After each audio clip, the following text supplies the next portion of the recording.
Hello students, MHTCET physics syllabus आणि त्या सिलॅबसचं chapter wise weightage नेमकं काय आहे याबद्दल या व्हिडिओमध्ये मी बोलणार आहे. एस्पेशली 2023चे जे MHTCETचे पेपर झाले त्या पेपरला ॲनलाइज करून 2024लाही साधारणतः त्याच प्रकारे चॅप्टर वाईज वेटेज असतील असं गृहीत धरून हा व्हिडिओ मी बनवलेला आहे. MHTCETचे जे पेपर बनतात, जी कॉम्प्युटर बेस्ड एक्झामिनेशन होते, त्यामध्ये बेसिकली प्रत्येक चॅप्टर वाईज एक क्वेश्चन बँक बनलेली असते आणि त्या क्वेश्चन बँकवरून प्री डिसाइडेड वेटेजनुसार क्वेश्चन्स चूज केले जातात आणि मग एक पेपर बनतो. सो एखाद्या पेपरमध्ये प्रत्येक चॅप्टरचे साधारणतः किती क्वेश्चन्स येतील याचं एक बऱ्यापैकी फिक्स्ड गणित असतं आणि मागच्या वर्षीचे पेपर जर बघितले तर साधारणतः हे जे चॅप्टर वाईज वेटेज आहे हे बऱ्यापैकी चांगल्या पद्धतीनं पाळलं गेलं आहे असं आपल्या लक्षात येईल. सो 2024ला फिजिक्सच्या MHTCETच्या पेपरमध्ये चॅप्टर वाईज वेटेज कसं असेल ते आपण बघूयात. सगळ्यात पहिल्यांदी तुम्हाला माहिती आहे की आपल्याला CETमध्ये 80% वेटेज हे 12च्या सिलॅबसला आहे आणि 20% वेटेज हे 11च्या सिलॅबसला आहे. हे जे 20% वेटेज 11वीच्या सिलॅबसला आहे, म्हणजे 50 पैकी 10 प्रश्न 11वीच्या सिलॅबसवर विचारले जाणार आहेत. तुम्हाला सिलॅबस ऑलरेडी माहिती आहे की कुठले कुठले चॅप्टर्स आहेत 11वीचे जे MHTCET परीक्षेमध्ये विचारले जाणार आहेत. सो मागच्या वर्षींच्या पेपरच्या एक्सपिरियन्स नंतर चॅप्टर वाईज वेटेज जे मला वाटतंय 2024च्या पेपरमध्ये साधारणतः असेल ते असं असेल. मोशन इन प्लेन याला 1 मार्क, एक क्वेश्चन त्याच्यावरती विचारला जाईल. Laws of motion 1 mark, gravitation 2 mark, thermal properties of matter 1 mark, sound 1 mark, optics 2 marks, ज्याच्यामध्ये रे ऑप्टिक्सचा पूर्ण पार्ट येतो तो हा सगळा भाग आहे. Electrostatics 1 mark. आता 12वीत पण इलेक्ट्रोस्टॅटिक्स चॅप्टर आहे, 11वीत पण आहे. सो 11वी आणि 12वी मिळून साधारणतः इलेक्ट्रोस्टॅटिक्सला 3 ते 4 मार्कांचं वेटेज आहे. पैकी एक क्वेश्चन नॉर्मली 11च्या सिलॅबसवरती येतो. सेमीकंडक्टरचंही तसंच आहे. 11वीत काही सिलॅबस आहे, 12वीत काही सिलॅबस आहे. एक प्रश्न 11वीच्या सिलॅबसवरती आणि साधारणतः 2 किंवा 3 प्रश्न 12वीच्या सिलॅबसवरती असं वेटेज आपल्याला दिसतं. सो 10 मार्क आपले या 8 चॅप्टर्सवरती आहेत. हे 11वीचे 8 चॅप्टर्स आहेत.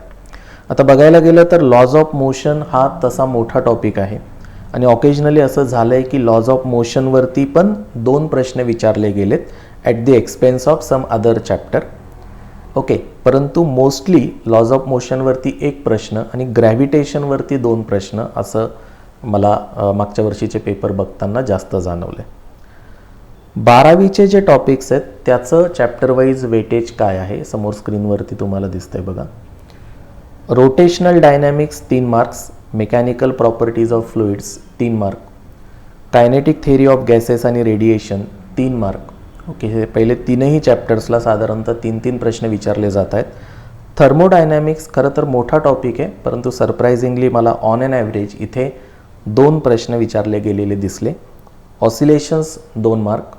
सुपरपोजिशन ऑफ वेव्ह मोठा टॉपिक आहे आणि याच्यामध्ये 4 मार्कांचं जवळपास वेटेज बऱ्याच पेपरमध्ये दिसलं. ऑकेजनली काही पेपरमध्ये 3 मार्कांचं वेटेज होतं, मात्र जास्त 4 मार्कांचं वेटेज. आणि साऊंड वेव्ह जो 11वीतला आहे, खरं म्हणजे याला वेगळे टॉपिक्स कन्सिडर करण्याचं कारण नाही.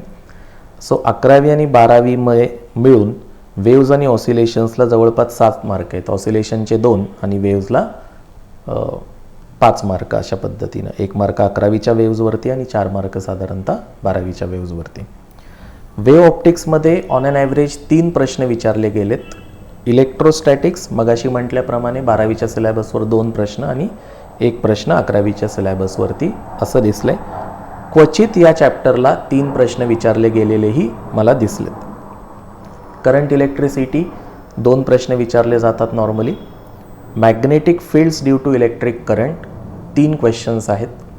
मॅग्नेटिक मटेरियल हा छोटा टॉपिक आहे, स्मॉल टॉपिक आहे. याच्यामध्ये ऑन अन ॲव्हरेज 1 प्रश्न दरवर्षी विचारला जातो.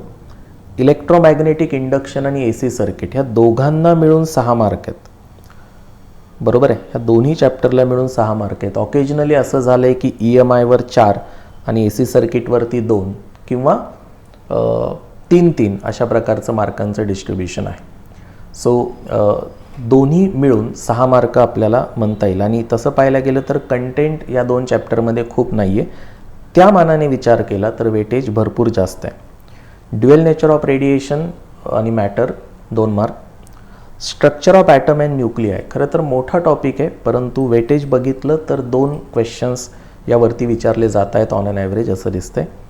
सेमीकंडक्टर डिव्हायसेस यावरती 2 मार्कांचे प्रश्न येत आहेत. सो अशा प्रकारे 11वी आणि 12वीचा सिलॅबस मिळून 40 मार्क 12वीच्या सिलॅबसवरती आणि 10 मार्क 11वीच्या सिलॅबसवरती.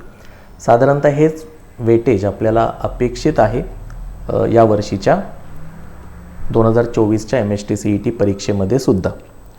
आता हे वेटेज तुम्हाला समजल्यानंतर महत्त्वाची गोष्ट की कुठलाही टॉपिक तुम्हाला जर चांगला स्कोर करायचा असेल MST-CETत, मी कॉमनली हे सांगतो की अमुक चॅप्टरला जास्त वेटेज आहे त्याला जास्त महत्त्व द्या, किंवा एखाद्या चॅप्टरला कमी वेटेज आहे त्याला कमी महत्त्व द्या. 11वीच्या सिलॅबसला वेटेज कमी आहे त्यामुळे त्याला कमी महत्त्व द्या. अशा प्रकारच्या स्ट्रॅटर्जीज मी शक्यतो सजेस्ट करत नाही. याचं सिम्पल रिझन असं असतं की तुम्ही बघा 11वीच्या सिलॅबसवरती जे प्रश्न विचारले जात आहेत त्याची डिफिकल्टी लेवल कम्पॅरेटिव्हली जास्त इझी पण आहे.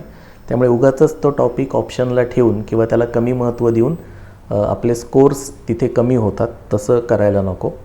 सो सगळ्या टॉपिक्सला इक्वल इम्पॉर्टन्स तुम्ही देण्याचा प्रयत्न करावा. एस्पेशली तुम्हाला टॉप 2 पर्सेंटाईलमध्ये 98च्या पुढे 98, 99, 99.9च्या पुढे मार्क्स मिळवायचे असतील तर कुठलाही पार्ट आपला ऑप्शनला राहता कामा नये. परंतु एक अंदाज आपल्याला या वेटेजनी असाही येतो की कुठल्या टॉपिकवरती जास्त प्रश्न येतात त्याची जास्त प्रॅक्टिस अर्थातच आपण केली पाहिजे. सो तुमच्या लक्षात येईल की इथे सुपरपोजिशन ऑफ वेव्ज असतील, EMI असेल, AC सर्किट्स असतील किंवा पहिले 3 चॅप्टर्स जर तुम्ही बघितले, ओके, याला कम्पॅरेटिव्हली जास्त वेटेज आहे. 11च्या सिलॅबसमध्ये सुद्धा ग्रॅव्हिटेशन आणि ऑप्टिक्स, ओके, याच्यावरती 2-2 प्रश्न विचारले गेलेले आपल्याला दिसत आहेत. आणि तसा ऑप्टिक्स मोठा चॅप्टर आहे, रे ऑप्टिक्सचा भरपूर मोठा कंटेंट त्यामध्ये आहे. सो अभ्यास करताना तुम्ही या सगळ्या गोष्टींचा नक्की विचार करा. All the best. तुमचे काही सजेशन्स असतील तर कमेंट बॉक्समध्ये मला जरूर सांगा. MST-CET परीक्षेसाठी तुम्हाला काही मदत हवी असेल, हेल्प हवी असेल, जरूर कमेंट बॉक्समध्ये सांगा. Thanks a lot.